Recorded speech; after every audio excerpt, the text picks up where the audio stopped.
fate is sealed. Chelsea champions. Stand by for another 9 months of mayhem, action and drama. Oh, it's a red card. Rooney! Huddersfield are up and running. An extraordinary end to this crazy game. Libero made sure this time. Sean Dyche's Burnley have beaten Chelsea. The Premier League is back. We're back. Hello, good evening from Match of the Day 2. And yes, they've put my chair in a different place, which hopefully won't be too confusing. One thing that hasn't changed, though, is that you will get the best action, analysis, and probably, hopefully, the odd row every Sunday night at 10:30, or a little bit later tonight. Alan Shearer and Jermaine Genius are no strangers to a tussle, and they're here to analyse today's games and the best of Saturday. We start, though, with Manchester United. After their Super Cup defeat on Tuesday night, Jose Mourinho said, "Let's go for Sunday. Old Trafford will be waiting for us." They were, as will West Ham. Your commentator for this one is Steve Wilson. It is 4 seasons since Manchester United finished a campaign in the league's top 3. That after 22 seasons in which they never finished outside it. Cups are great, of course, but a serious challenge for the title is surely a minimum requirement this season for this club. There's a home debut for Romelu Lukaku, who scored 9 times in 10 games against West Ham for Everton. Also an Old Trafford bow for Nemanja Matic. 5 changes from the Super Cup team. Mata, Rashford, Blint, Bailly and Jones come in. West Ham's Javier Hernandez knows this place far better than Lukaku or Matic. He played 157 times for United, winning 2 championships and making many friends. Still only 29, he played in the Confederations Cup this summer and has had only 5 weeks off. Marco Arnautovic, Joe Hart and Pablo Zabaleta all make their West Ham debuts. Antonio and Lanzini are injured. Victor Lindelof is not even on the bench today for Manchester United. The Swedish international made his debut in the Super Cup and took a bit of flack for his performance in Skopje against Real Madrid. Pogba in towards Lukaku. And his header dropped into an interesting place. There wasn't really anyone attacking it. Mata was closest. Masuaku, very poor clearance, which Mkhitaryan didn't make the most of. Not great defending from West Ham here, and Masuaku in particular. That was just a hoik from Ogbonna, and that was really poor from Masuaku. Mkhitaryan let him off the hook, really. Manchester United have played West Ham here 4 times in the last 2 seasons and only won 1 of those 4 meetings. They drew the other 3. Blint.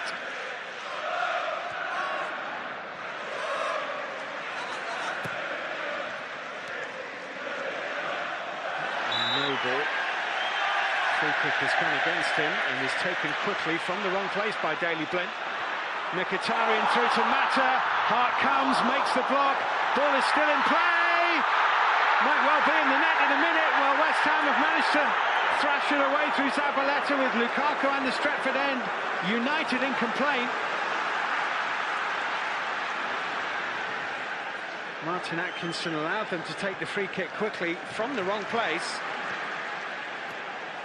Lukaku felt he'd been fouled there by Ogbonna, nothing given.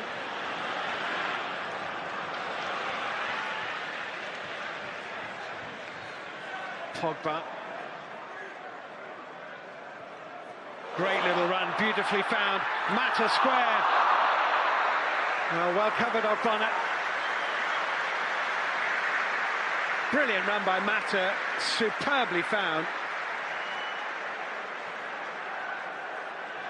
Ogbonna, who was playing everybody onside, did at least get back to make the clearance.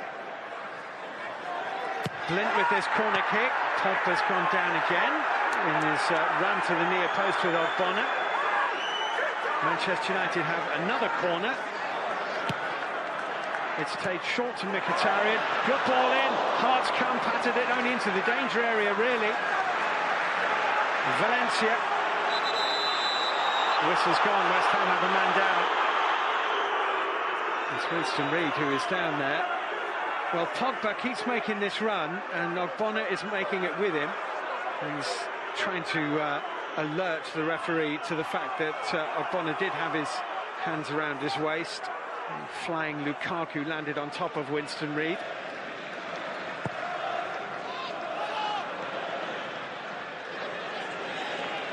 Fernandez. Noble to Masuaku with some room.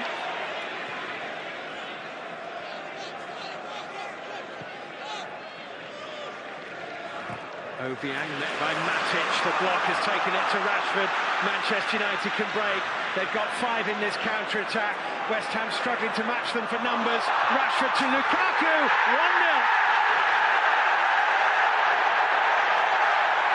And that is the finish of a man who is brimming with confidence.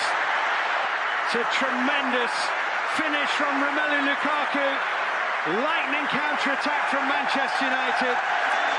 All started when Matic closed down Obiang, and suddenly they were in. Rashford, beautifully played.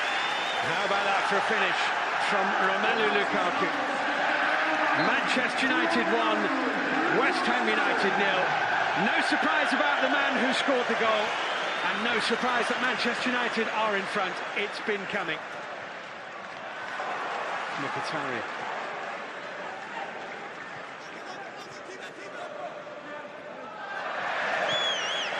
Matic to Pogba. Lukaku, Pogba. Nice. Rashford down the middle. He's just overplayed that though, Pogba. It's a shame. Put too much pace on that. Could have had Rashford in there. Arnautovic has lost it.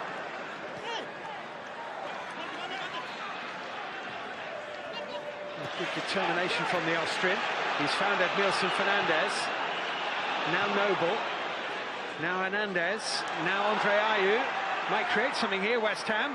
Noble's little back heel. Oh, good save by De Gea. Really good save. Edmilson Fernandez really struck that. Bit of an appeal for a penalty in there as well from West Ham. A real chance right at the end of the half. Edmilson Fernandez straight at De Gea.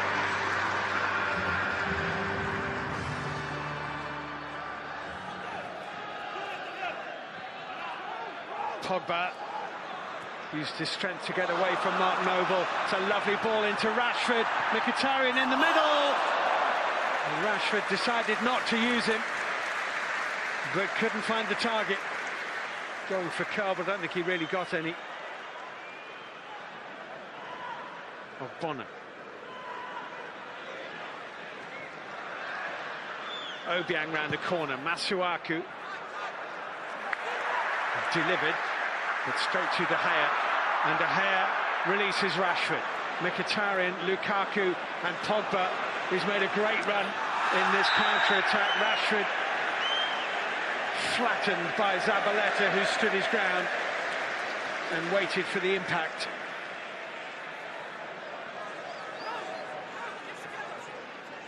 Seen some terrible defending from set pieces in the first weekend of the Premier League. Mkhitaryan in, Lukaku 2-0. Too easy. But it is the first time Romelu Lukaku has ever scored twice in one game against West Ham. His previous 9 goals against them had all come in batches of 1. Now he has 2. Onside in front of Masuaku, 2-0.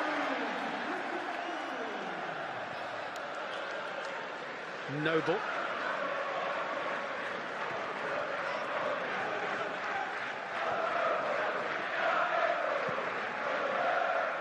Towards Arnautovic, good header, clips the bar. Marco Arnautovic. Well, he and 1 or 2 of his colleagues are claiming a corner here, but it definitely was the bar and not De Gea. In the middle, it's 3 in red and 4 in black. Here's Rashford. Still Rashford, Mkhitaryan, Lukaku. Good block by Zabaleta. Lukaku was thinking hat-trick. Still is. Mkhitaryan. Well done, Joe Hart. Pogba blocked by Zabaleta.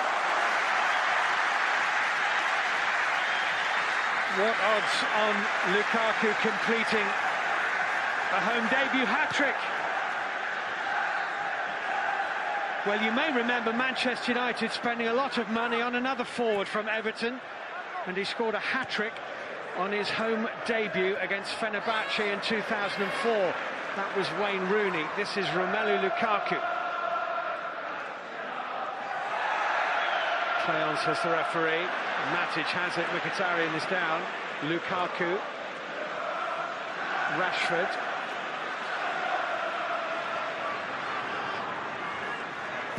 Rashford. Oh, so unlucky. Well, you don't get much closer than that. My goodness me. Pogba really played well today. Well cut out that by Albona. Been a real hunger about Manchester United. Pogba. Juan Mata. Antonio Valencia. Back post is Blint. Oh, the bounce went West Ham's way, not Blint's. Took it on first time. Daley Blind wasn't easy. Conversation between the two coaches has seldom stopped on the touchline. Martial might play in Lukaku here. Lukaku might play Martial back in. Here he is, Martial. And Lukaku again, taking on Zabaleta, cutting inside Rice. Zabaleta recovered. Obiang clears. Matic to Pogba though. Still time for Manchester United to get a third, which wouldn't flatter them. Mkhitaryan, Martial's through. And there it is. Smartly taken by Anthony Martial. Manchester United 3, West Ham United 0. Joe Hart completely exposed. And Martial helps himself. Good poker face.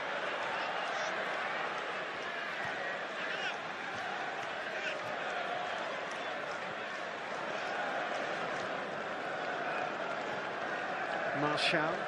Pogba. Pogba. 4! West Ham have crumbled at the end under intense and delightful pressure from Manchester United, who have simply passed and flitted and cruised their way through. Manchester United have 4.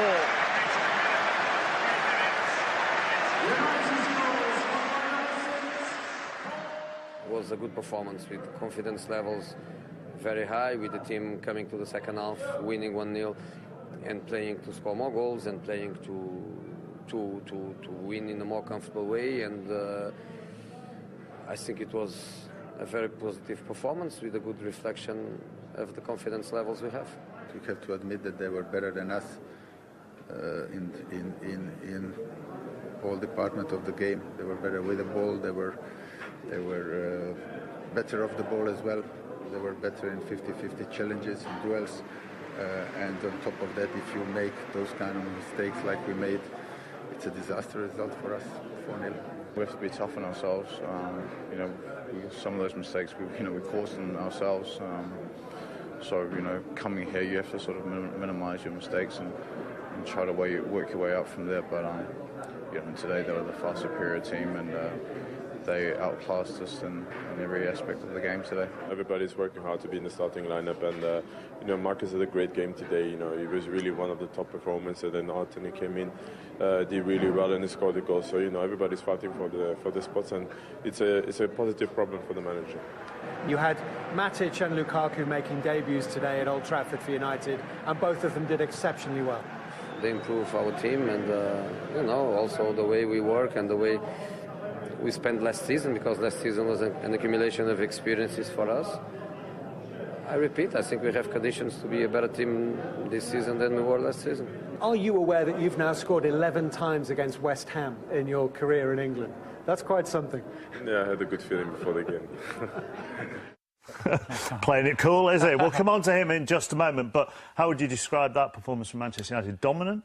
Absolutely dominant. I would say it was the best performance under Mourinho. It had pace, it had energy, it had an edge to it, and they dominated in every position from start to finish. So the best performance under him so far? I think so. United. It had everything, and it was enjoyable to watch. All right, then. You believe that part of the reason, or one of the main reasons for that, was the partnership in midfield between Matic and Pogba? Oh, definitely. I mean, I thought Matic was a standout performer. He was absolutely immense today. We've got a little graphic of his touch map here. 87 touches all over the park. I think this is the thing that impressed me most about both of them. That's Matic. This is Pogba. You can see he's very, very similar. Both very dynamic midfield players. They were just absolutely unbelievable, the both of them today, all over the park and aggressive, and that's what everybody wanted to see. And you said dynamic for Matic as well. You know, if a lot of people perceive that Matic was bought as this holding midfielder, the touch map shows that he was anything but that today. Well, he was all over the place, and he showed us different parts. In a good way. Yeah, in a very good way. But he showed us different parts of his game. We know he's aggressive and he can get on the front foot and close people down. You just look at him here, supporting Marcus Rashford, offering a different option, decided to slot in Lukaku and stick it away. But it was from Matic getting on the front foot. This is the side of his game that was just like, for me, tells me he's got such confidence at the minute to do whatever he wants. 1, 2, 3, 4 West Ham players. He just glides by them. I mean, the crowd went absolutely crazy when he did that. You know, the atmosphere was electric every time he did stuff like that. Does he panic under pressure? No, not today. See you later. Finds his midfield partner. Do you think that's him knowing that he's coming to play for a manager who has the utmost confidence in him because they've worked together before? Not just that, but I think you're buying a player that's played in the Premier League for a number of years now. He knows what it's about. And yes, obviously he's worked with Mourinho, and in that situation there, he was on the front foot again, and if that would have stood, it would have came from Matic and what he was bringing to the table today. That level of energy and the high press and technical ability was immense. And that released Pogba? Well, it did, yeah. It freed him up. This is the Pogba I felt like we've all wanted to see. Playing a little bit higher up the pitch. Again, a lovely ball from Matic. We've got Pogba breaking lines now, running forward, causing problems. He's a big lad. He's imposing. He's got great feet. Just look at the angles that he's creating now, you know, for Matic. You've got a third-man runner in Lukaku. It looked dangerous at all times. And this typified it all. He's playing much higher up from his midfield partner, links him well. And if this is a sign of things to come for Mourinho and this midfield partnership, I mean, the rest of the Premier League should be scared because both of them were so powerful and immense today. It was brilliant. And that's highlighted then in the sort of average positions of the two, which on the graphic doesn't look a massive a difference between Pogba and Matic, but just the fact that he's the other side of the halfway line makes the difference. Correct. You know, he is further forward, number one, but the thing I like about it, Matic's position, he's dictating this whole midfield area. He's the only one just behind that halfway line as a midfield player. He's saying, this is my area, I'll dominate this, the rest of you go forward. And I think the impact that that's had on allowing Rashford to go forward, Pogba to go forward, these are the types of games last year that they would have drew. Getting those more numbers forward enabled them to play free-flowing football, which was just unbelievable to watch today. Right, I'm pressing the buttons for you, so I'm doing all your work. You take the ball. I'm like Sheringham. I trust you. What? You trust me, dear. OK. You want to talk about Lukaku, about United's new number 9? It was a complete centre-forward performance, and what I mean by that, he was aggressive, he had pace, he gave his players, teammates options, his touch was excellent, but more importantly, when you look at a centre-forward, he has to deliver goals, and he did that today. He was just superb. He was horrible to play against. When I said pace and aggression, this is what I meant.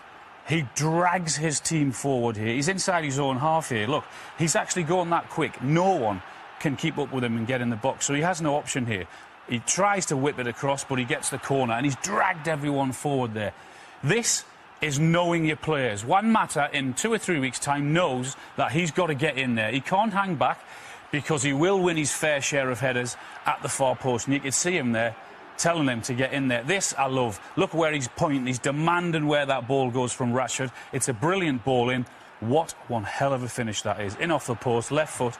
And I said aggressive as well. He gets in between the two centre-halves and he bullies them. He gets the line of the ball before the two of them, and he guides it into the corner. And Joe Hart has no chance once again. He's full of confidence. Look at him again. Right place, demanding the ball, and he'd had a hat-trick if it wasn't for a superb tackle from Zabaleta. He's there, in it again, and he wants the ball. He's demanding the ball. As I said, look, what a lovely ball that is there, into Pogba. Pogba gives and goes, and it's a lovely ball back into him, and could do better.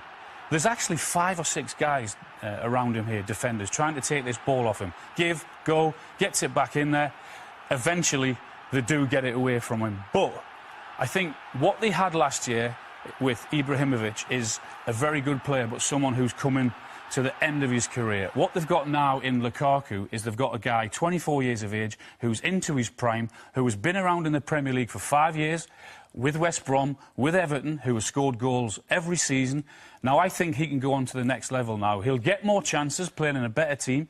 He should, I think, and could, and probably will, get in between 25 and 30 league goals this season. I think everybody probably knows by now that Jose Mourinho wins the title in his second season at every club that he's been at. When you sort of drill down into the numbers just that little bit more, you can see that the most he's improved a team in the second season is by 8 points. So if he was to do that with United, it would take them to 77 this season, which probably wouldn't be enough to win the title. Well, over the last 10 years, the average that has won the league is around about 87 points. So for him to win the league this year, they're going to have to improve by 18 points. Which is a big ask. That's one hell of a difference, that is. But the number of games, if you go back to last year, that they drew, I think now they've got the personnel to take it to one stage further, and they can win those games now. So if you look at some of those games, are you saying if every result stayed the same, they've got to turn 9 of their 15... Are you getting this, Jermaine? I am, yeah. 9 of their 15 draws from last season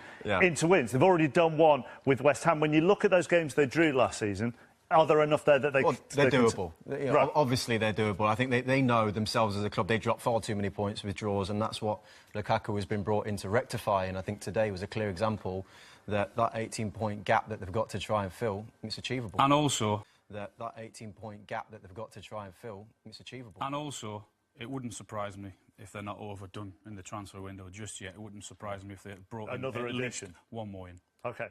Well, this week, the Premier League has celebrated its 25th birthday. So the BBC Sport website has been running a vote all week to discover the best goal of the Premier League era. It's whittled it down to the final 5. Yep. Let's go. No. Let's see the 5. You're nowhere near. Thank you.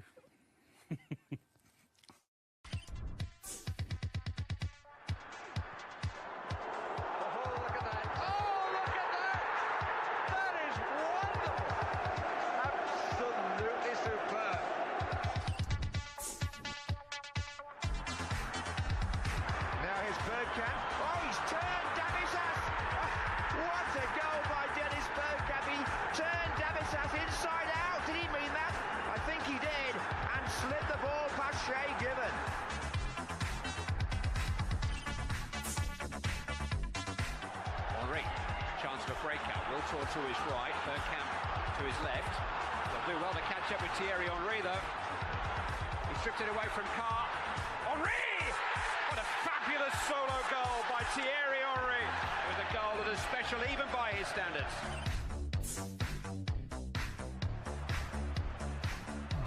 Nani's cross. Rooney! Oh, that is absolutely fantastic! That is absolute poetry.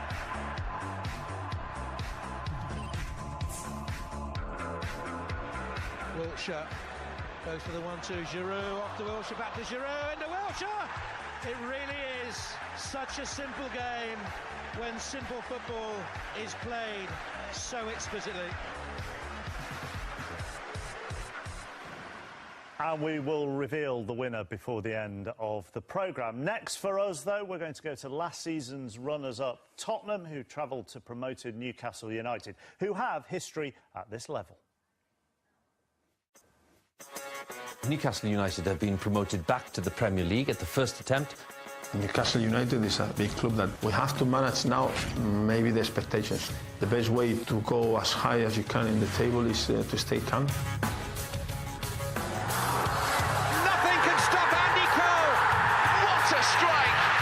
Just 20 years of age, Paul Gascoigne is the name.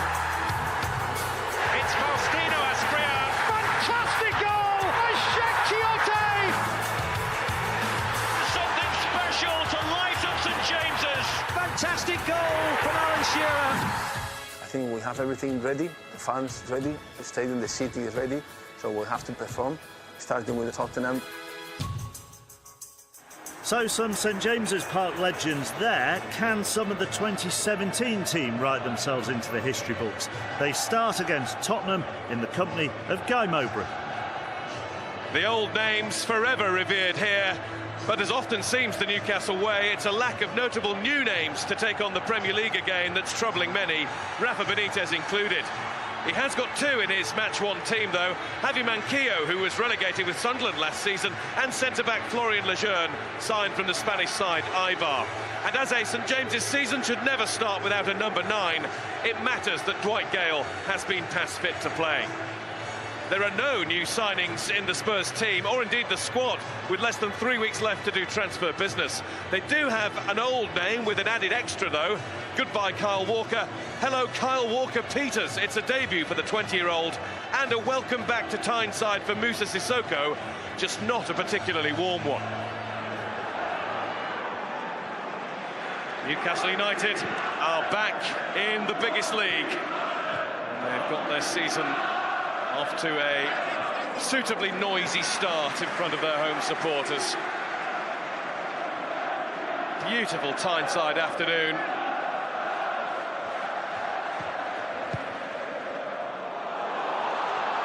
As Gale gets in to have a shot. It's sat up, it maybe stayed up a little too high. Spurs a little sleepy from the Newcastle throw. 2 passes later and Gale might have been in. Rafa Benitez still here after relegation, guiding the club to promotion, and with still considerable speculation about how long he will be here. Eriksson, poke through for Kane. Kane goes on, and it has to be poked behind for a Spurs corner. And it looks as though Paul Dummett's start to the season might be a very brief one, because if that is as it looks, then the right hamstring has been tweaked.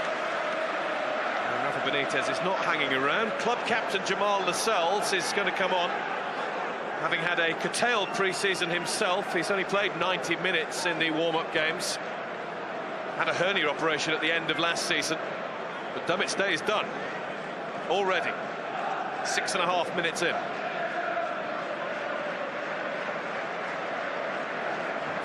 Newcastle are back in the Premier League where they left it. Their final fixture of the 15-16 season was a 5-1 win at home to a demoralised Spurs. They'd seen their title hopes disappear. Newcastle already down too, so playing with a fair bit of freedom. Dele Alli. Sissoko to run onto it. Lejeune. Wasn't a clean clearance. That is a clean tackle from Lascelles, although Dele Alli has taken exception to it. Didn't like the way that Jamal Lascelles came in to win the ball. Lascelles doesn't like the way that he's being questioned about it. Full force, yes. Ali felt that it was excessive force. Walker-Peters.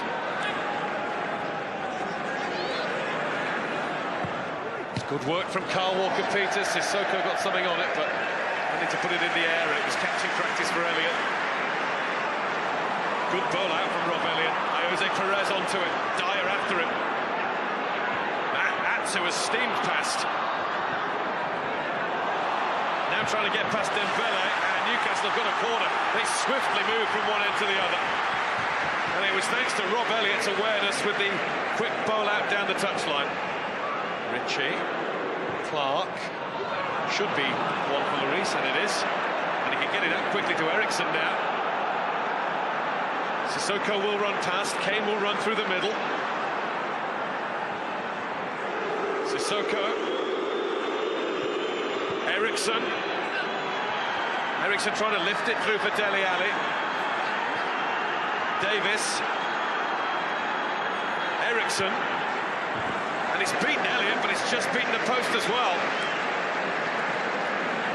Might be a few questions being asked in the Newcastle defence about the closing down. They looked as though they were allowing Spurs players to do almost what they wanted there. Newcastle do look like a squad that are 2 or 3 light on making a really good, ambitious fist of things back in the top flight. Spurs are to build on being runners-up and challenge for the title again. You would think they'll need 2 or 3 more as well, although the 11 on the field looks pretty strong still. Kane, Lejeune right on top of him. Kane beats him anyway. Lejeune gets back, Kane goes in, right in front of Rafa Benitez, who's appealing that should be a free kick, and Andre Mariner, I think, agrees. The yellow card's out. Determination there from Harry Kane to try and get to it. He did win the race to the ball. It's the fact that he just comes across. It's a bit of a scissors challenge in the end on Lejeune. In old days, fair tackle throw-in. The way the game is now, it's probably right from Mr. Mariner. So 2 Newcastle changes in defence, which is not ideal for Rafa Benitez in the first half of the first game of the season. On comes Chancellor Mbemba. Newcastle's owner gave a frank interview this week, which has got mixed reception from Newcastle fans. Pointed out that he's nowhere near wealthy enough to compete with Manchester City, saying it's a wealthy individual taking on the equivalent of countries. He cannot and will not. Alderweireld finds Christian Eriksen. Bounces back to him off Sissoko. Eriksen's gone for goal. That was on target. It was a comfortable save for Rob Elliott.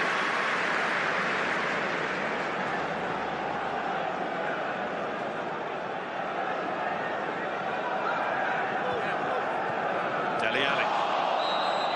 Ball bounced up and hit his arm. There's quite an extreme reaction from Dele Alli, and then he's holding his ankle, basically accusing Jonjo Shelvey of standing on him. There was a run-in with Lascelles in the first half. I think that's why Jamal Lascelles is in close attendance again, just to tell Dele Alli what he thinks, but it is a red card for Jonjo Shelvey.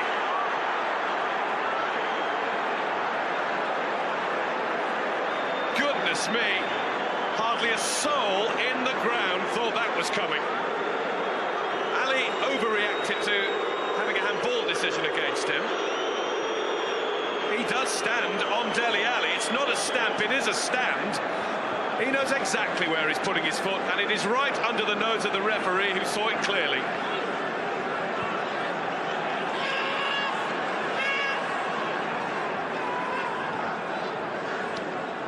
Atsu couldn't go any further.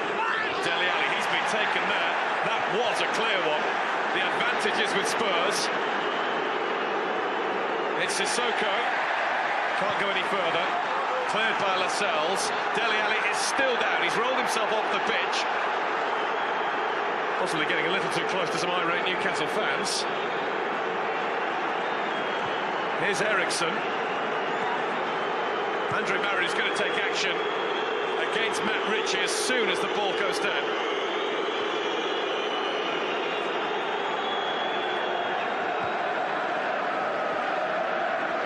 Davis. Dembele. Dele Alli. Kyle Walker-Peters. Eriksen. Trying to get it across to Davies. It's going to come to Kane. Great save, Elliott. He stood as big as he could. Now here's the punishment for Matt Ritchie. A yellow card for cynically taking out Dele Alli, who is being seen by Newcastle players and fans as the villain of the piece. What a chance for Harry Kane. He had to wait for it. He couldn't really pick out a target, and Elliott was upon him. Harry Kane's never scored a Premier League goal in August. This is his 11th game in the month. His next goal will take him to 100 Spurs strikes. Mauricio Pochettino, I'm sure, frustrated by not bringing in anybody new to add to competition for places so far, but he's staying pretty calm about things. And just said this week, if you look at the history of Tottenham in the last few years, we always spend at the end of the window. I did speak to new Chelsea signing Alvaro Morata, who said, why do you want me when you've got Kane? Fair point. Kane. Eriksen. Into Dele Alli! Spurs finally play the right passes to poke their way through.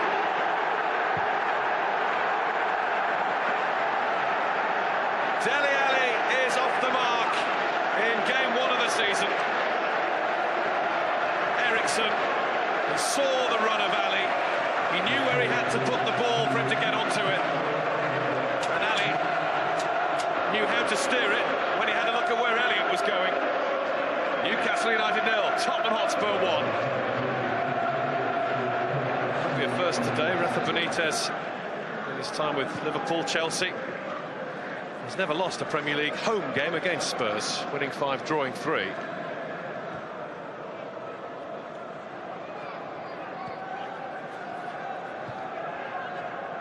Dele Alli, Kane, Eriksen, that's Ben Davies, that's 2-0.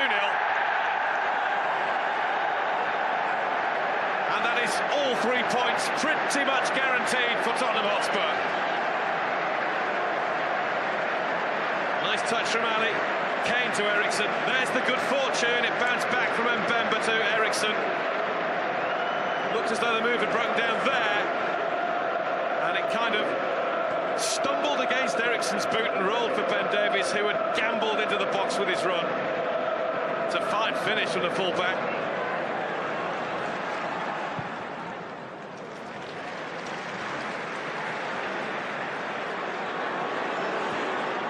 Mankia, Hayden, glancing header, Atsu's in on it, but only to hit the side of the goal. Newcastle claim a corner. Goal kick is the verdict. Mankio's header, he put his head in his hands because he was going for goal and didn't get enough on it. It very nearly teed up Atsu. Last-ditch intervention came from Walker-Peters. Just in case anybody is wondering, having been newly introduced to the name, Kyle Walker-Peters. Even though he's a right back and playing for Spurs, he is no relation to the man he's succeeded, Kyle Walker. One of the most curious coincidences that football's ever thrown up. Through for Harry Kane. Still hasn't got a Premier League goal in August. It's one of the better chances that he's had today. And nearly everybody was just waiting for it to be 3-0 for Tottenham Hotspur. Kane's timed his run with his usual precision, and he couldn't follow it up with an accurate enough shot. But they're going back home with all 3 points from the northeast. It was difficult from the beginning. We needed to change players and adapt things, and after the red card, change everything. So, really disappointed. We knew how they play, so narrow and deeper, and was a game that in our idea and our mind was to be patient and try to move the ball quick. But always was the game that we have the control, and I think it's true that helped a little bit in the second half with the red card to Shelby, but I think we deserve in the end to win the game. The red card, of course, changed the game completely. It surprised everybody at first, but on reflection, what are your thoughts? That the Harry Kane tackle was worse than this one, but I cannot complain about the rules, but I think it's more dangerous, and then we lost one player for that. As spectators, we sometimes get frustrated when the pace of the game is low. As players, is it all about keeping your patience? Yeah, today it was, because they were literally just waiting on us and waiting to see where we passed the ball, where we ran, and it's just a little explosion didn't happen. And yeah, I think it's not normal in the Premier League. You see teams waiting so much. Normally it's just up and down like a basketball game. You press on. Are you expecting a busy week off the field this week? You never know. We have to see if we can do our job, but we don't know. I'm guessing that means no from that answer. Let's start with the red card. Yeah, we have to start there. That completely changed the game. Newcastle were in it until this happened. It really is crazy, stupid. No pathetic. complaints? No, whatever word you want to use. I mean, he doesn't even stamp on it hard. So what is the point of doing it if he's gone to hurt him? Look, the referee. Look, he's like 6 yards away. It really is pathetic. And when you watch him walking off here, Shelby, he actually says, watch, it's embarrassing. Yeah, you're right, it is embarrassing. You've embarrassed yourself, you've embarrassed the football club, and you've cost your team 3 points today. Right. Do you think Dele Alli got him sent off?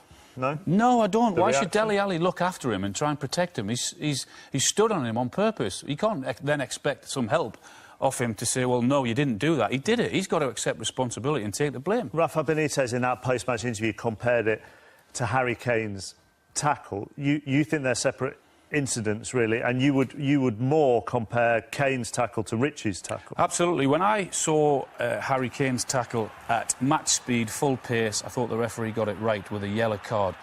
Having slowed it down, on another day, it really could be a red card. He's off the ground with 2 feet.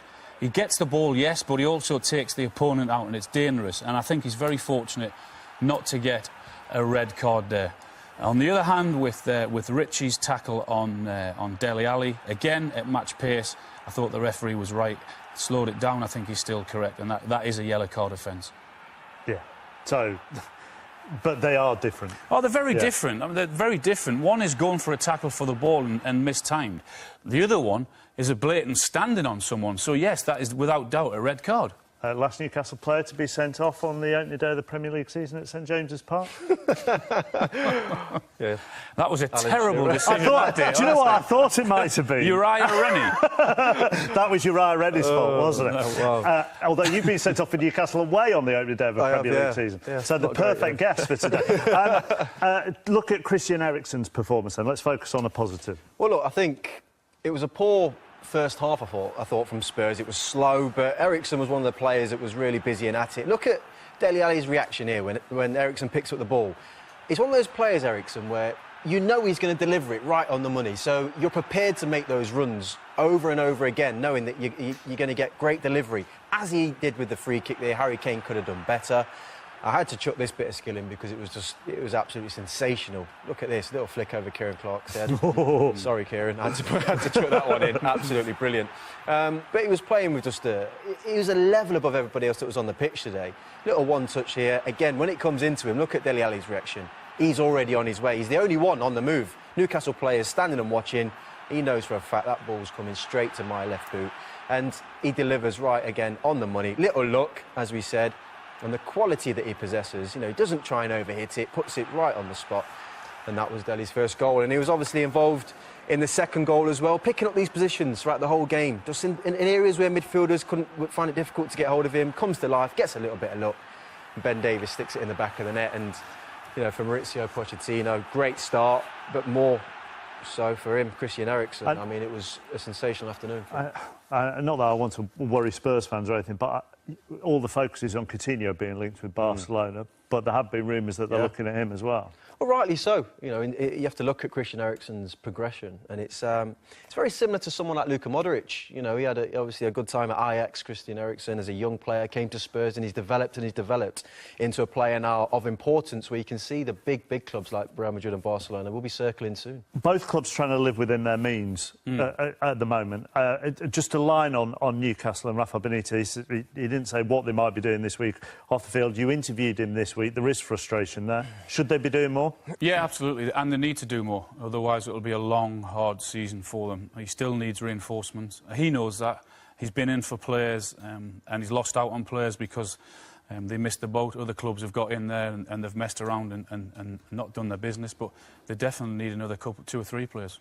So where do you both stand on Spurs then, and everything that's followed on from the Danny Rose interview? And should they be paying players more? Should they be paying more to bring in bigger name players? We've taken a look at their revenue going back, not last season, it's the season before these stats, which is 15-16. So their revenues, you can see, aside from the other sides who finished in the top 5 last season, their revenue's way down on, even Liverpool, nearly 100 million less than Liverpool. But their wages to revenue, which is arguably good business sense, at only 50%. But you could say, if you're a Spurs fan, and maybe coming from a Danny Rose perspective in his interview, should they be putting more of their wages against their revenue? So could they go up to maybe not even a 69 of Liverpool, but a 60% of Liverpool? I definitely think so. The one thing I don't think you can question at Spurs is their transfer policy. I think in the market they've been brilliant with their fines and the money that they've spent on those players. But I just feel the group of players that they've got now, especially that starting 11, they've they've took Spurs on a level, and they've took Spurs on a level to a point where I feel that if, say, the wage structure is up to, say, £60,000 a week, that as a club, to keep those players happy, they need to be pushing that towards more of the 80, 90, £100,000 a week model, given the fact of where we are in today's game. I would argue against that, particularly in the Danny Rose situation. Timing of it was all wrong. He hasn't won anything with Spurs as yet. He signed a new contract 10 or 11 months ago, a 5-year contract, was happy to do that, and hasn't played for the last 7 months. So how on earth he can come out and moan about lack of money or lack of wages that he's getting or other players are getting? But if he sees, if rumours are to be believed, and he sees a player join a club who are in the bottom half of the Premier League this season and they're on £20,000-30,000 more than him, it's not don't sign your contract 10 months ago then. He didn't have to sign it. Signing the contract we saw Tottenham over the last 18 months roll in different players every month, sat with a Pochettino, signing a new contract. So 18 months on, you can't moan about that. They haven't won anything. 2 years ago, they had a great chance to win the league. They didn't. They capitulated in the last month. Last year, they had a great chance to win the league. I understand there's been progression, but these players haven't won anything. Go back to Chelsea, given the fact that they didn't get off to a great start last season, should their fans be worried about yesterday? Yes, more worried than last season, definitely. There's been a lot of negativity in and around the football club because of the lack of signings that they've been able to bring in. And it was a real concern what happened yesterday in the first half. OK, whether you agree with the sending off or not, they went down to 10 men and they behaved like the Chelsea of 2 years ago under Mourinho, when they just basically threw the towel in for 45 minutes, and to go 3-0 down against Burnley, who were brilliant. If they had kept their heads as they did in the second half and made a couple of changes, they'd have got something out of the game. But that was alarming, the way they conceded the goals. It's just one go. Yeah, I get that, but I think, you know, the point that Al makes about what happened after the sending off, the way they capitulated and lost 3 goals, that's not champions. That's not what Chelsea are about. They reacted well in the second half, but, yeah, some worrying signs. OK, here is the Premier League table. Manchester United sit top, although Jose Mourinho has already said it means nothing in his post-match interview. Huddersfield Town are behind them in second, so it may mean a little more to their fans this evening. West Ham currently occupy the bottom spot on goal difference, and they are one of 7 clubs yet to gain a point after the opening weekend. So you have been voting on the BBC Sport website all week for the goal of the Premier League era, and this was the winner.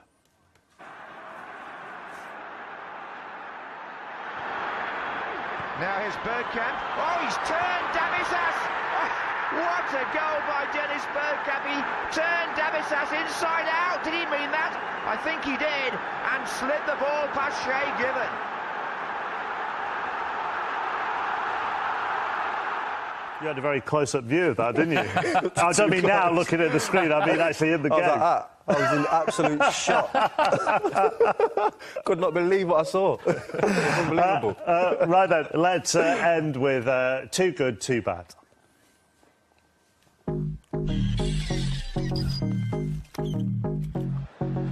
David Wagner went for the same glasses as Klopp, but he didn't win the weekend's Klopp lookalike competition.